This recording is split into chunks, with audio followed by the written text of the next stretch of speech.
Number one, number one, number one. I think that hearing is the number one health issue for our populations, for our generation. It's easy for me. I'm lucky. I survived. I had a stroke and went to hospital. I was both in heart wards and in neuro wards. Alongside me were men of similar age. A lot of them had hearing problems.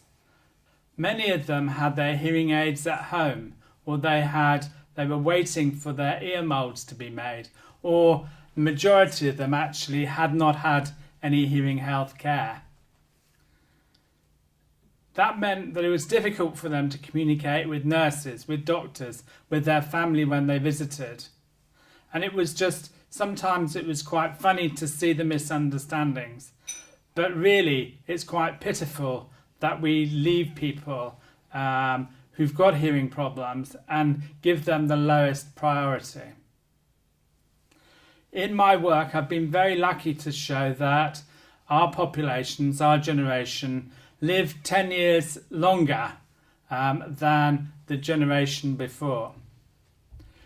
Those 10 years need to be filled with vitality, energy and power, with communication that makes a difference to our lives.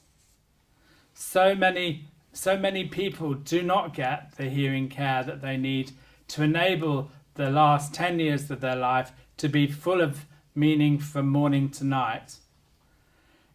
What I've shown is that for England, hearing is the number one disability in terms of its impact. The same for Europe, the same for developed countries overall, the same for developing countries. And you won't be amazed to know that if we look at the world as a whole, on the earth, it's also the number one disability. But it has the least expense, the least cost, the least priority. We need to make that change.